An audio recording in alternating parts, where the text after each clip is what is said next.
Thank you, Jamie. And thanks for coming. And I do feel like, I don't know, I feel like I should allow everybody to stand up and jump around or something. But then we'd all get probably kind of sweaty, I'm guessing. But anyway, thanks for sitting through my talk. And I hope it's energetic enough to keep you aware and awake and interested and moving towards lesson plans and that sort of stuff. So on that note, as Mark Winnie was talking about states getting in the way of local regulations, Jamie Bender mentioned right at the end of my for introduction that I studied for my dissertation milk policy, which I all know. I think I urge you to put that into a lesson plan right away. But there's actually a lot you can learn from looking just at milk. And one example of this is Chicago was actually, I keep forgetting the year, it was either 1907 or 1909, the first city in the world to mandate pasteurization of all milk except actually what's called medical milk, which was certified by a medical board.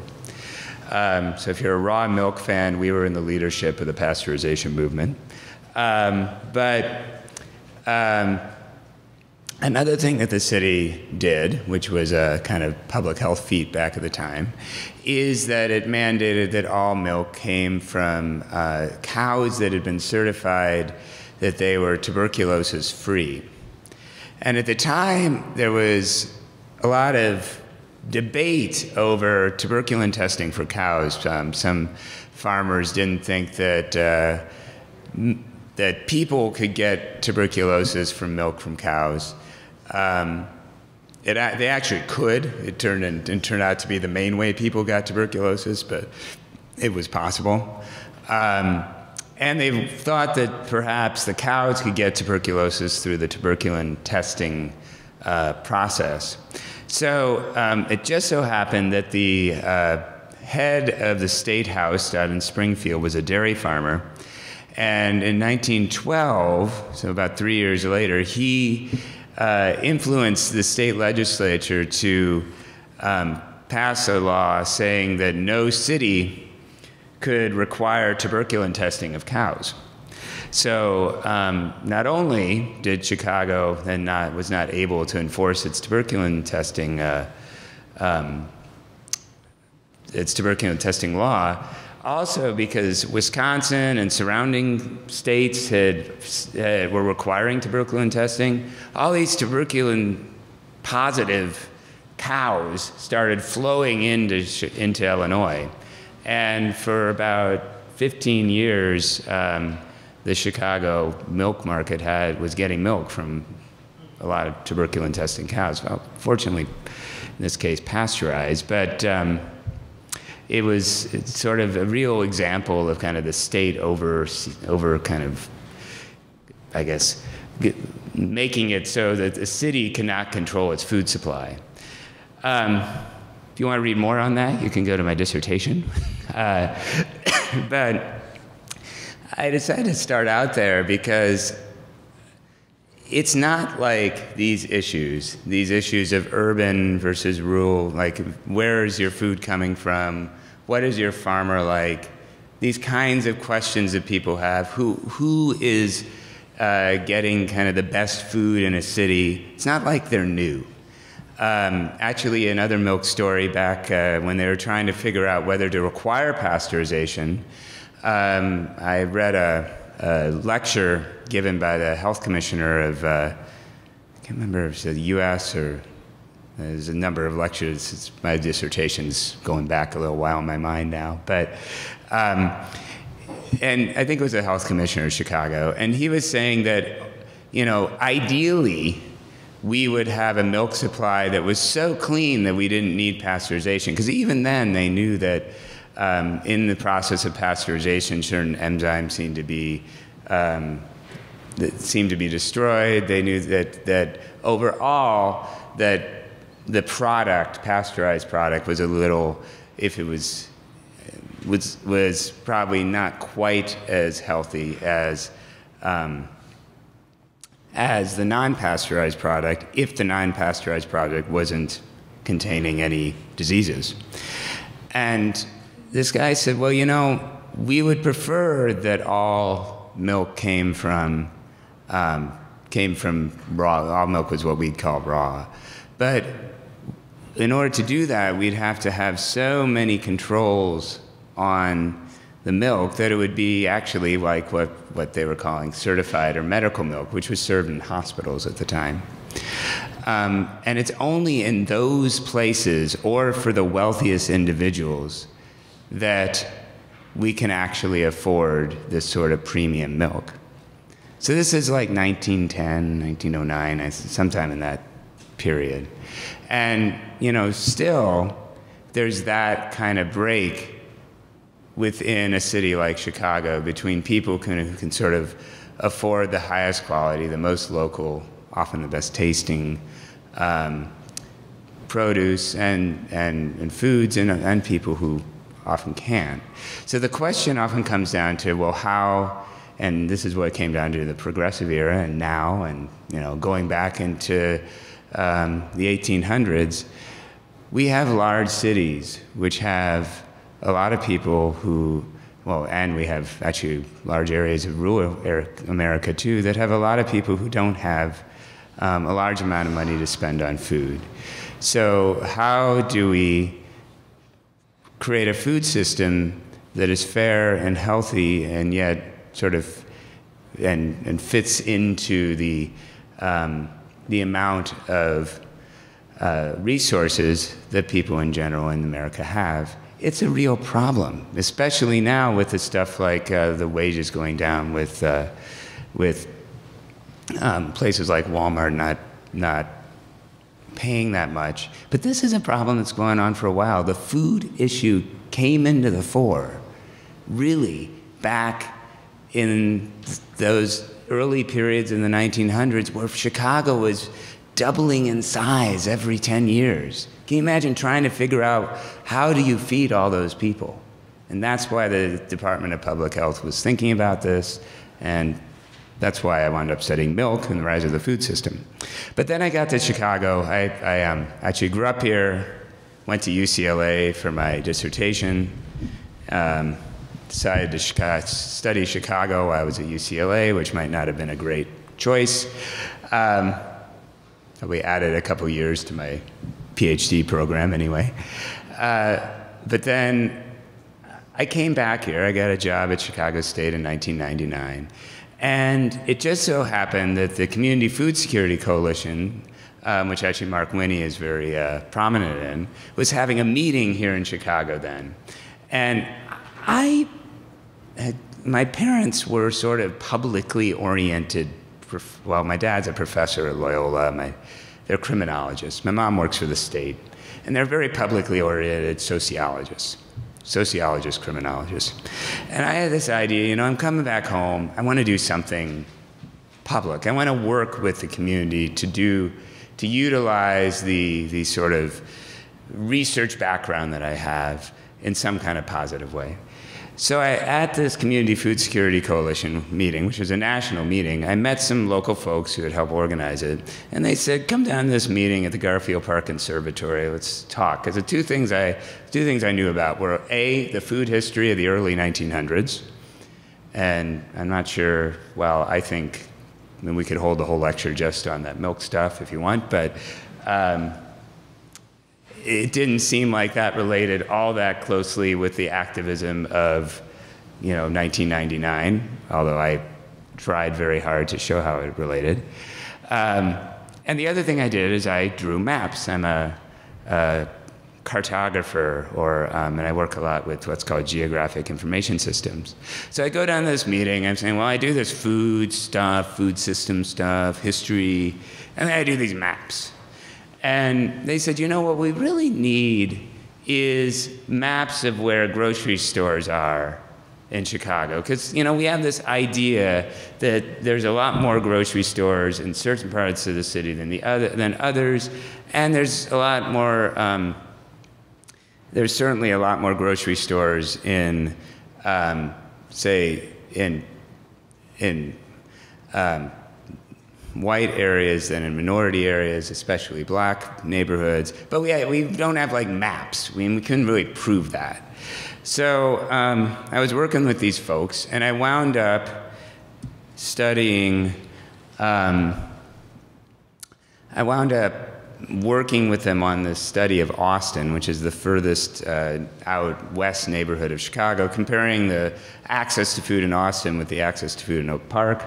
Not what that slide's about, but we did this community-based study where we went out and we found that, you know, there were actually a lot of grocery stores in Austin, but they were all really small. And the food that was there was not particularly good.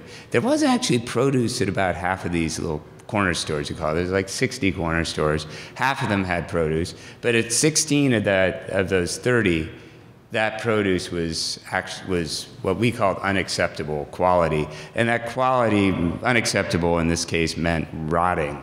So it didn't just mean a hard tomato, it meant a rotting tomato. And so we actually learned some things that, yeah, there was these stores, but they weren't providing the community very well with fresh fruits and vegetables. There were a couple of independent supermarkets, and one chain supermarket in Austin.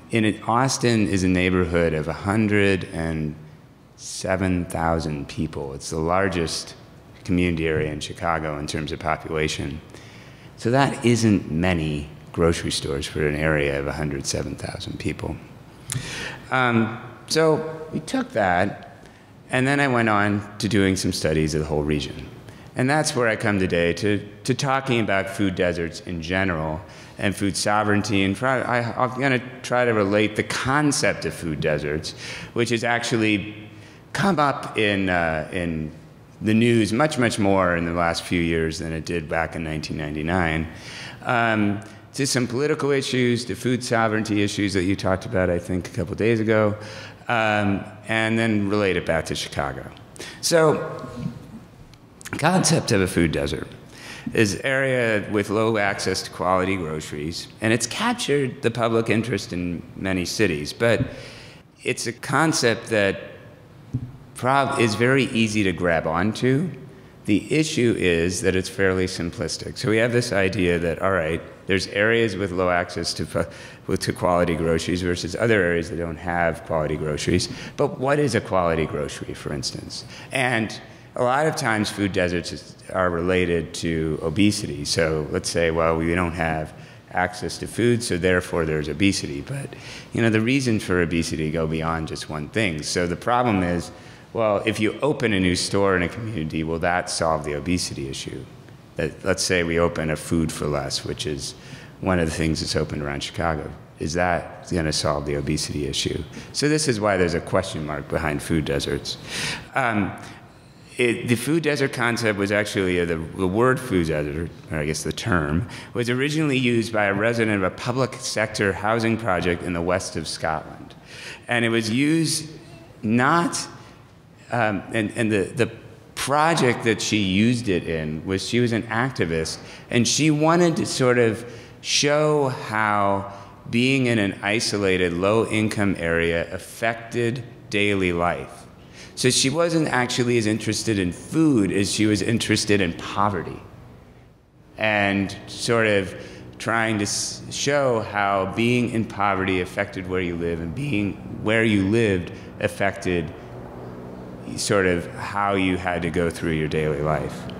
So a general definition of food deserts: urban neighborhoods and rural towns without ready access to fresh, healthy, and affordable food. Marie Gallagher, who's done quite a bit of work in Chicago, called it a large geographic area that has no or distant mainstream grocery stores. It's actually one of the questions. Should it be mainstream? What is the definition of mainstream? Is it, a lot of people measure it using chains, a lot of different things. Now, in 2010, something called the Healthy Food Financing Initiative was announced by the Obama administration. Actually, Mark Winnie mentioned the Healthy Food Financing Initiative in Pennsylvania. this kind of followed that same model. So the idea was, had a goal of eliminating food deserts. So there's more than $400 million just in 2010 that went to that in that budget, including new market tax credits. Those tend to go to banks to open retail stores in underserved communities, and support to community development financial institutions. Like one of those was South Shore Bank. They're not here anymore, but that kind of banks with a particularly community focus. So they put a lot of money into that for supermarket projects, also loans and grants. So it's become a focus of the Obama administration. 2011, even before Rahm Emanuel was in office, he said, I'm going to have a focus on eliminating food deserts. Food access was one of the 28 community focus areas of Mayor Emanuel's transition plan, and he called the plan that he in general, a scorecard for the first 100 days of the administration. So in terms of food deserts, he pledged to organize a summit, seek out new partners, work out zoning changes to promote urban agriculture and aquaponics, which is something he's actually done. Basically, he's done all these things, create a plan for eliminating the worst food deserts on predominantly African-American South and West sides. So again, there's a real focus both at the national government and here locally on eliminating food deserts. So we had a food summit. We had Michelle Obama come out. There's Michelle Obama, Rahm Emanuel. They're at Walgreens that has added, so there's been a number of Walgreens that have expanded their fresh food section, although they're still certainly not supermarket size, and a lot of folks complain that the food is expensive, but it's there. And down at the bottom, you see Emanuel and Michelle Obama at Growing Power, which is a wonderful food security, food access organization that has a great local farm just west of here in the Englewood, actually just west of Bridgeport, like 35th, just west of Bridgeport neighborhood. All right, so why all this focus on food deserts? Well, I think actually there's a lot of political reasons why food deserts sort of fit as a political issue to focus on. Whether or not, it's something, I'm not against the focus, though I think a lot of times it's a little simplistic. One is that, all right, if you're going to pick something to go on your scorecard, like Emanuel did, something where you can create an index so that change or improvement can be easily measured, and the solution, in this case, a new store, can be easily seen, and also opening a new store generally involves government promotion of community development project through private companies, partnership with private companies, often partnering with community development corporations, neighborhood groups. Everybody's happy, all right? It's kind of something you can easily measure. It's something that generally, makes friends both with people like Walgreens and community organizations. Other solutions, such as gardens, and Emanuel has been putting money into gardens and such too, often involve partnerships with community organizations, also good politically. Indexes can be used by neighborhood organizations for soliciting funding. So I have actually been in the past, I've done food desert maps of Chicago. Marie Gallagher, I just mentioned, has done food desert maps of Chicago, often actually with, she's done a number of iterations of them, but one of her food desert maps was based on data I gave her. But the way we calculated them wound up being different. So certain neighborhoods that I didn't say were food deserts, she did. So people would come up to me and say, Danny, I'm a leader of a community organization, and I just want to tell you that, we wrote this grant and we're using Mari's food desert calculation because it says that we're a food desert and you don't. So, and I said, okay, that's fine. We'll use whatever you need to get money. But it's one of those things that we could see out of BAP that's easily calculated, et cetera. It adds all these political reasons why it's popular. Finally, the story plays pretty well. So here's this Bobby Rush. who I believe is the representative from right here, though I'm not certain of that, but a Southside U.S. House representative, saying, why is it in some communities consumers can buy fresh French fries but not fresh potatoes? So that kind of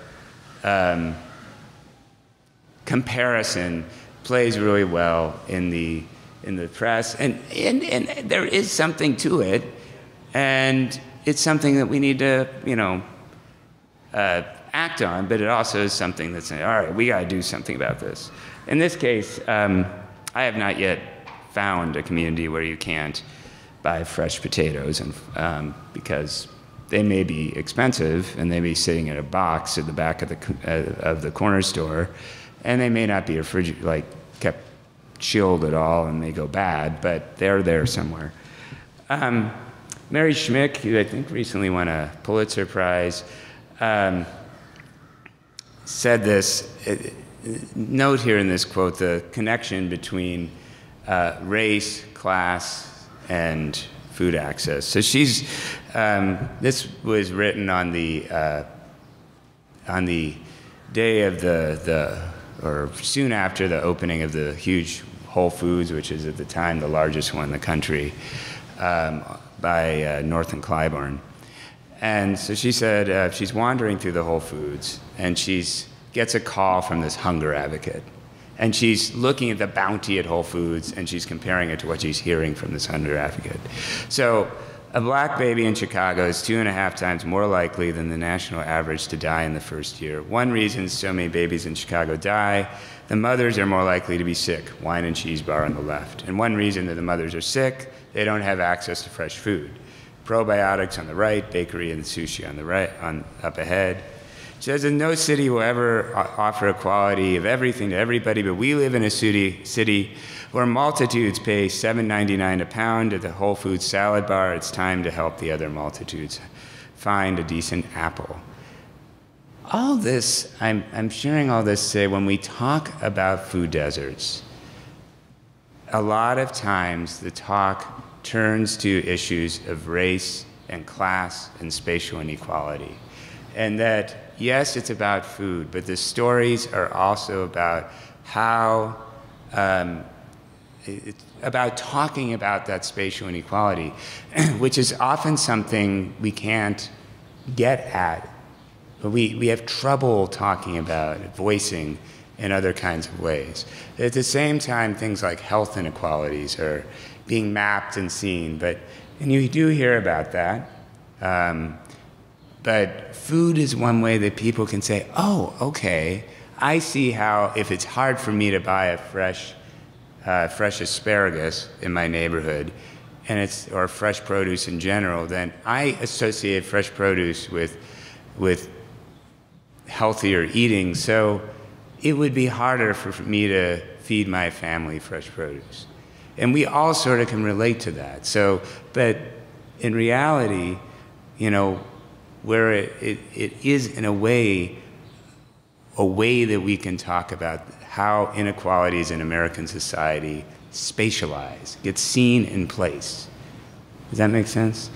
So I don't know if that's, actually I teach college, and I think there's some of you are community college teachers, and some of you who are high school and going down, but I think one of the things I've done is had people go out to stores and with a list of foods, what we call a market basket study, to see what's there and what's not. And students can actually compare stores in different neighborhoods, or even in some neighborhoods, even make maps of what's there, what kinds of stores are there, and maybe compare 2 different neighborhoods for that. There was a great project that was done at the Proviso, like math and science high school, this Proviso magnet school, doing just that sort of thing, comparing one neighborhood in Proviso Township with another, and actually with a nearby wealthy community, I think it was River Forest, and looking at what kinds of stores were there and what was in the stores. And they learned quite a bit. These were high school honor students. So another reason for the sort of the strength of the food desert concept is maps like this. Now, there may be better maps out there, but this is one I've done. So the red areas are the areas that are closest to the nearest supermarket. And then the sort of hatched areas are predominantly African-American communities. And you can see, note that the sort of beige is non-residential. All of those different colors are streets. So I only colored in the streets, the residential streets. So the blue areas are the areas that are furthest away from a store. And you can see it's almost always, except for Hegwish, which is way far southeast, African-American neighborhoods that are furthest from the nearest store. There are stores in African-American neighborhoods, but the food desert communities in Chicago itself generally are in African-American areas. And that map shows that correlation pretty starkly.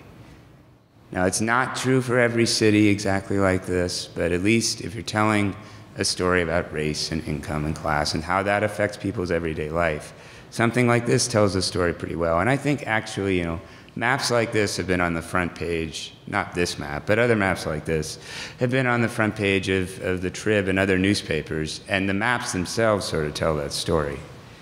So, this is basically what I've said. What food deserts communicate, it's more than just distance to nearest store. This tie between food deserts and general inequality. The idea of communities without adequate food access communicates with this. It relates to daily difficulties in daily living that could specifically affect health. So that thing that we all go out and buy food. This is something that, when I present this stuff, we all have stories about grocery shopping. Very few people I have found actually are happy with their grocery shopping, with their alternatives of what they can buy, what the stores are. Talk to people who live here in Hyde Park. They have all sorts of discussions of grocery shopping. Where I live in Oak Park, same thing. Even though we have stores. But then I want to go over here. I travel 6 miles for this. So anyway, because I like this jewel over here rather than that jewel. We can relate to this struggle and the fact that people have even harder times than us. And I'm saying we by meaning people who live outside of food deserts. But people living inside food deserts, you think of, when I present this stuff in Englewood, have amazingly long discussions about their daily struggles to get food and the feelings they feel when they go into stores. So another thing, and this is why we didn't just do mapping, but we've talked to people who live in food desert areas, is that many people understand, experience and understand differences in race partially by looking at the retail landscape of their communities. And I'll share a quote in a few minutes, but a lot of times when people look out at sort of the business streets in their community and they see corner stores and they don't see what other people have, which might be a Jewel or a Dominic's, the fact that their community has been passed over for something like a grocery store, which is something that's so sort of integral to sort of American culture and daily life, it tells them, or seems to tell them, at least through the quotes we have, that you are somehow not as good or outside of the general American capitalist community, which basically the economy is not. Somehow there has not been retail investment in your community that has brought these grocery stores in, thus somehow you are not as good. And so people see actually racism often through how they're treated at grocery stores and the fact that there aren't adequate grocery stores in their community. All that being said, there's really a lot of trouble with just measuring food deserts. What sort of stores do you count? What kind of data do you use? What do you do about population density? You'd think that, like, the Gold Coast or areas with high population density would have more grocery stores than areas with low population density. So, you know, we can't really say, well, that we probably shouldn't just look at distance to grocery store as the way to measure, because areas that are more dense would have less distance to nearest grocery store, you would think. What kind of analysis techniques you use. You can read our report online to go through these different kinds of analysis techniques, but basically, you know, do you just count the number of stores in a neighborhood? Do you look at the distance to nearest store? Do you do like different kinds of high-level techniques, like what I call spatial clustering, to see where there's clusters of stores? One real issue is because of things like the focus of a manual, there's often an official push to just use one index. So I like to say, well, you know, here's the distance to this kind of store, this kind of store, this kind of store, and not use just one index, but they want just one index. So then I'm often pushed in that way, and I come up with something that I'm not that happy about. I don't want to go through all these definitions so that I want to leave some time for questions, but basically these are definitions in practice, meaning that, you know, the USDA food desert map that you can look up online says that in an urban area, track greater than 1 mile to the nearest supermarket, that's a food desert. In a rural area, 5 miles. But I say something different. I'm Block 2008. Marie Gallagher said something different. So how we operationalize in our studies the definition of food desert is different too. This comes from CMAP. How many you know CMAP, the Chicago Metropolitan Agency for Planning? They're our regional planning body. I work with them to do a food desert map for the 7-county, actually it was 6, because we didn't have data for Kendall at the time. But the 6-county Chicago metro area, the red areas are food desert areas. This is part of the Go to 2040 plan, our region's official regional plan for this period going to 2040. You'll see right there an odd food desert up on the far north side. That is actually West Rogers Park. You know West Rogers Park. This is Devon Avenue. Not your definition of food desert, really, but there don't happen to be any supermarkets there, so it got classified as a food desert. So I just say that this is an issue with using one index and an issue just relying with one map. And I told them, why are we putting that in? But they said, you have to follow the one index. I'm like, all right. Another issue is shopping behavior is really complex. If we're just looking at distance to one kind of store, this is from a group of interviews we did in Austin back in 2004. Every week I normally shop at Tony's. I look in the sale paper, and sometimes more than once a week, because I see a sale, I go in a store just to pick up those items. I shop at Tony's, Jewel, Dominic's, Billy's, which used to be a produce store in Oak Park, and Leamington's sometimes. All these different, Leamington's still is a small, privately owned supermarket.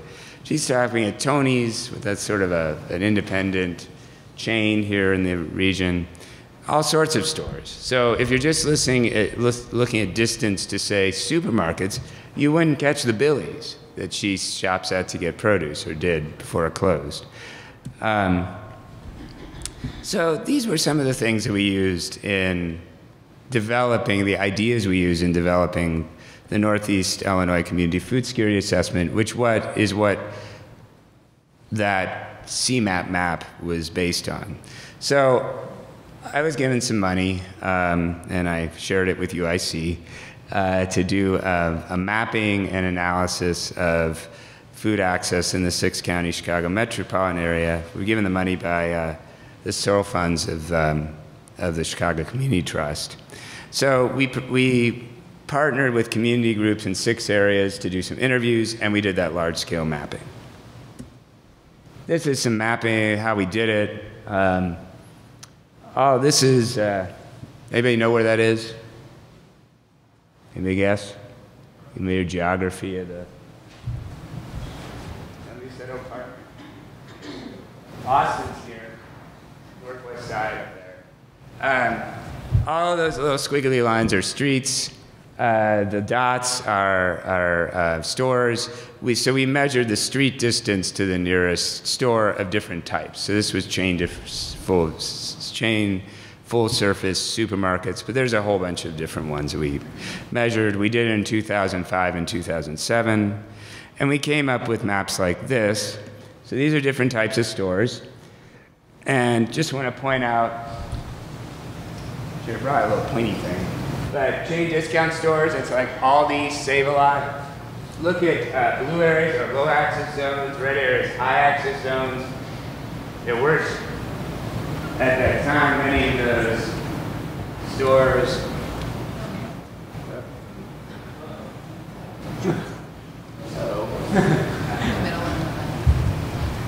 Sorry. Anyway, there were at that time many. Middle one on the bottom. Yep. Hey, there we go. Many of those kinds of stores on the North Shore. I don't think they're still, although they're growing, especially the last few years. There's a lot more in the northwest suburbs. Can I take that off? I'm stuck here. But you can see differences with large supermarkets, which is the one we use the most, and all groceries. This pattern actually is often sort of opposite of this pattern. And actually, chain full service is more opposite.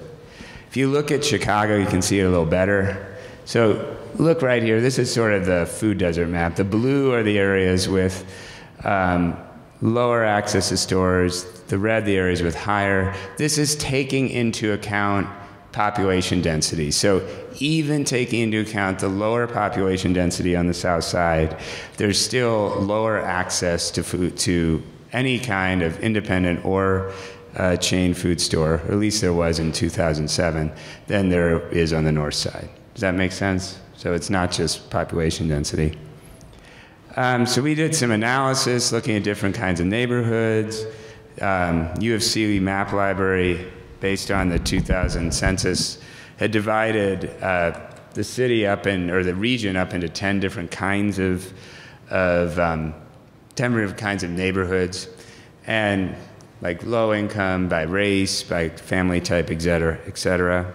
And the results were sort of, our quantitative results were kind of as you'd expect. Impoverished African American neighborhoods are further than would be predicted from all store types except chain discount. Predominantly Hispanic neighborhoods, and we haven't talked about this yet, are actually closer than would be predicted to independent stores, but further than predicted to chain full service stores. So the difference between African American and Hispanic neighborhoods in terms of food access tends to be that the Hispanic neighborhoods have independent, or we would say small chain stores that are specifically focused on the Hispanic community. They're also starting to get actually large chain stores specifically focused on the Hispanic community, but they don't have as the numbers of Jewels and Dominic's traditional full service stores are the same in African American and Hispanic communities. The difference of these other stores. Wealthy urban communities like say Lakeview, Lincoln Park, are closer to them than predicted by their population density to all store types, but discount. And the issue that policymakers had with my study was there wasn't just one single index. All right, I'm gonna run through these fairly quickly, so tell me to slow down. I talked about milk for too long. I want you to have some time to ask questions. All right, so we also did interviews, and this is where things like the connections between race and food access come up. So this is a communiter, actually this is from our earlier study in Austin too, a female African American consumer said, in the predominantly white neighborhood I went to the produce, seen unusual vegetables and fruits near them, they would have little pamphlets explaining, talking about the nutrition of fruit, where it comes from, what it's supposed to taste like, and how it should be used. But I've never seen that in my neighborhood. So she's actually comparing what was a Dominic's in her neighborhood to a Dominic's in another neighborhood. and saying, well, I've been to the Dominic's in this other neighborhood, and there's these nice little displays. She talked about star fruit, and there was this, like, you know, little recipe, how to use star fruit, what it was. And she didn't see that in her Dominic's that was near Austin in North Lawndale. It's closed now. And this is from Englewood from 2006. A female voice saying, we just don't get proper food. They give us the bottom of everything. Male voice saying, it's like that because, as I said before, the stores in the black community get worse food than the white community. They care about what they give them in the suburbs, but here they don't care. They say, oh, well, give them whatever and they'll take it. Yeah, that's it. Give them whatever. They get greedy. So see how folks are experiencing food deserts within Englewood and tying that back to race and racism. So let's think about some of the things that have come out of Emmanuel's initiative. Walgreens announced the opening of expanded food section. You saw the pictures in 19 stores in addition to the 10 that had already completed before Emmanuel came in. And another more exciting thing, I think, is that they are also purchasing through local farmers through growing power, but growing power is actually aggregating the food of a whole bunch of small farmers, including like some that I work with who are really small on the far south sides, and selling them to Walgreens. That's kind of cool. But as I said, there's been complaints that I've heard. I haven't done a study, but I've just heard from folks that those Walgreens are still, the food is not very well priced. And it's not a full-service supermarket. It's still something in the middle. More like, actually, what you might get at Save-A-Lot or Aldi. So there's 9 new Save-A-Lot stores, 1 new Aldi, 2 Walmarts, and 2 new Mariano's, which is an upscale full-service chain.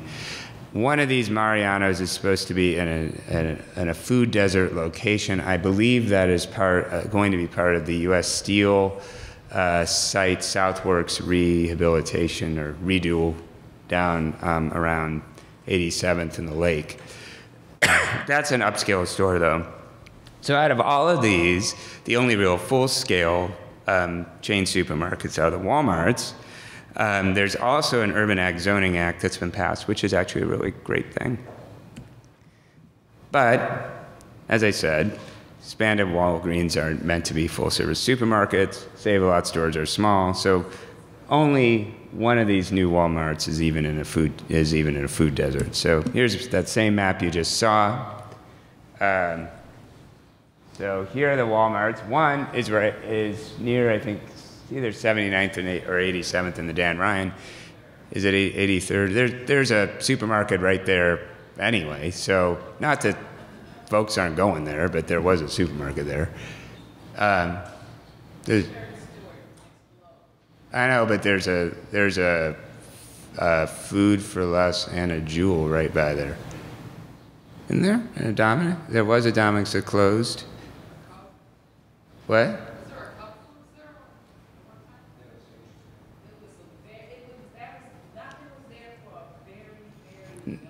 No, but I mean next. Anyway, what? No.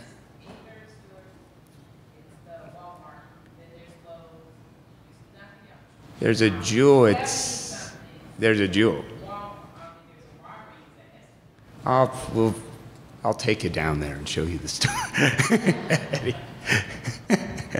Anyway, what? Oh, that's the store I mean. So 83rd. Anyway, my point is that obviously could be argued, and we could argue, but it's 87. What I mean is that even by that definition, that you need to be like 2 or 3 miles from the nearest store to be a food desert. That's not a food desert. Not that folks aren't happy that Walmart is there. Some people, but it is in an area that there were actually stores there. And then this store, which is going to open next year, which is in the Roseland community, or Pullman community, actually, along I-94. And that will actually definitely be in a food desert. There isn't any supermarkets anywhere near there. The closest is the 95th and Stony Island. whatever the store is, 95th and Stony Island Jewel.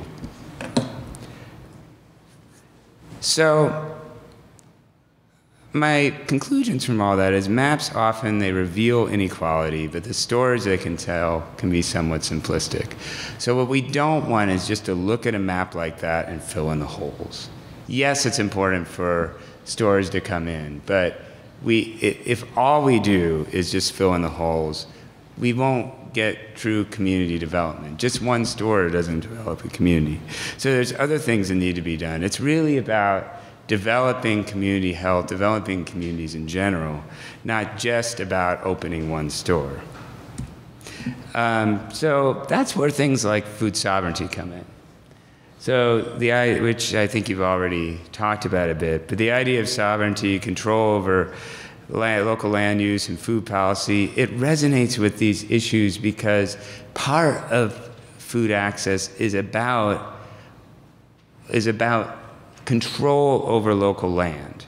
Does that make, so it's about what happens on pieces of local land. And that's where things like community garden projects, that sort of stuff is so exciting because there's not just people are producing, but people are creating places where they can come together and places where they can control what actually happens on that piece of land. And lead towards economic development. So the food justice, I would say in general, demands that we respect cultural and economic needs, and that includes an access to a variety of alternative mainstream food sources. So me personally, you know, just in terms of the food, the fact that, say, Walmart is opening on off of 94, that does help the food supply. But, you know, that's not all. If all you do is open that store, Roseland, an area that has a lot of need, is quite poor.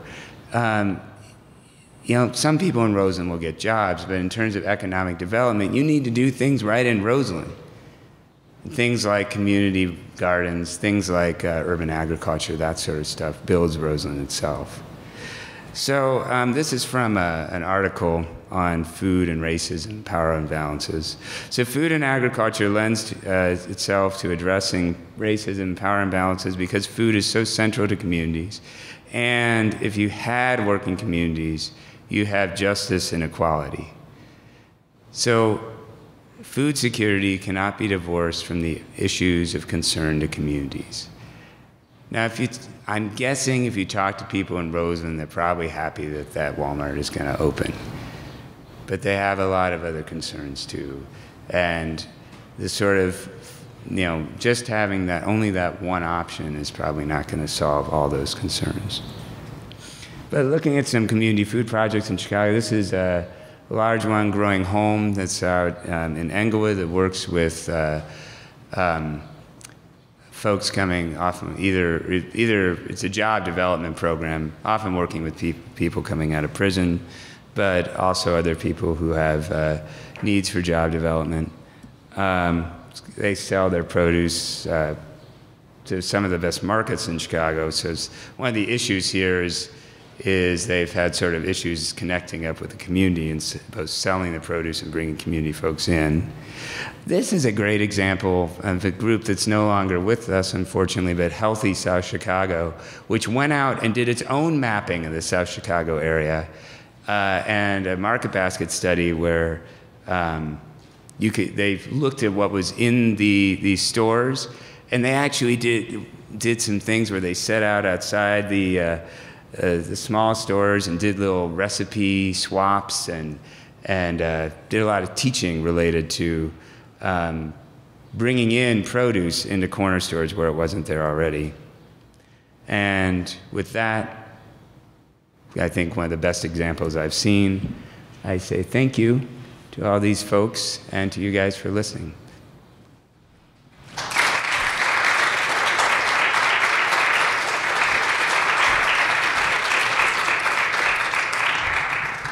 I just have a question about the mapping. And I was thinking that in very poor areas, 2 or 3 miles away is too far to go for food. Because, so it seems like somehow that should be taken into account, the socioeconomic status, that the stores need to be closer for people that don't have cars. How I tried to do that was with the neighborhood classification, so I just sort of reported on it, so the poor neighborhoods tended to be further away. But transportation, one of the issues, like even, let's say we take transportation into account by looking at driving time. Well, what if you don't have a car? So another thing we've done is put, as Mark Winnie was talking about, he sort of put the bus routes over it. But a lot of people aren't actually taking the bus to get to the store in Chicago. When we did our interviews, a lot of people were borrowing a car once a week from a relative or something. So it's a lot of it is about kind of the difficulties that people have in accessing food that are harder in those communities. And really, you're absolutely right. Like in Barrington, you have to, I think the average distance to the nearest store is something like 3 or 4 miles, because it's very low population density area and a very wealthy area. So that's not very worrisome. But in a region like Alkel Gardens, where the distance to the nearest store is, I think, almost 4 miles, we found evidence that people were basically trading away all of their SNAP money, all of their food stamp money, to get a ride to the store, and other things too. So it's absolutely something you need to take into account. I think it's how to fit that all into one index is kind of the research issue that I prefer to just sort of lay out the data on the neighborhood rather than you know try and push it all into one index. I think it's just a good exercise for students to look at. Yeah, absolutely. I think if you can look at income, or like if you could go on the census site or just give students census data on on automobile access, and then try and relate that to some of the data on food access, that would be a really interesting thing to do. Dr. Block, could you tell me if you have done any correlation between the crime in an area versus the number of food sources available? I'd say 2 things. One is we've talked to store owners about crime issues, and some of the store owners talk a lot about, like the guy who owns Leamington's in Austin talked about all these issues he had with crime, and somebody drove like a truck into through his front window and started looting the store. There was all these various issues. However, other reports are that the highest crime from stores tends to be in areas, or highest stealing from stores tends to be in areas around college campuses. So I don't know. And then there's correlations. I mean, one of the things about food desert maps in general is that in terms of things like violent crime, it's usually these same neighborhoods that are where there has been disinvestment. A lot of times that disinvestment goes along with population moving out. So it's only sort of either older populations or people who own their houses, or people who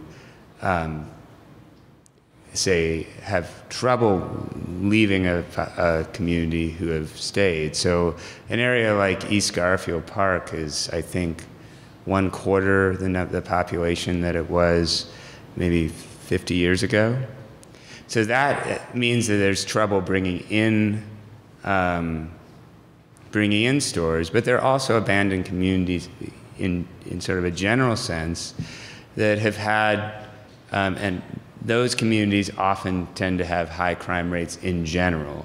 So, and high rates of diseases. So what strikes you is the correlation between all of these different patterns that I would say goes along with sort of community disinvestment in general, and that's perhaps where the ties to race and income and sort of historical issues within America tie in.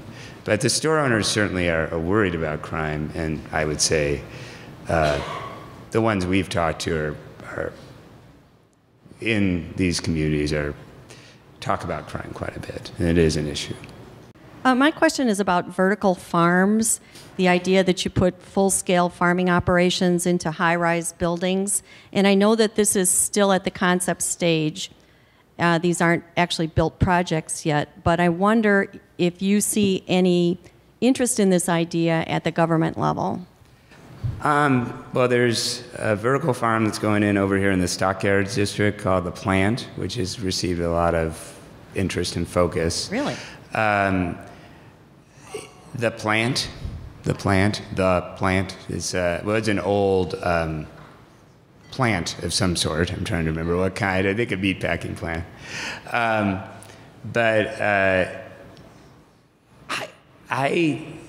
There is quite a bit of interest among both activists and government in things like vertical farms. I'm not sure if, the worry I have is, well, kind of how industrial sort of these become. But they are definitely an interesting idea where in places where there is not much space for farming. On the south side, though, there's actually quite a bit of space, vacant lots and other things that we can use. So I am a little bit skeptical and this is because I kind of see it as a I don't know, hip architectural idea that might get a little more focus than some lower tech ideas that actually would be easier to put into place. But it comes from somebody who really doesn't know very much about vertical farming. So it's just the kind of thing that I tend to be a little enamored with low-tech solutions.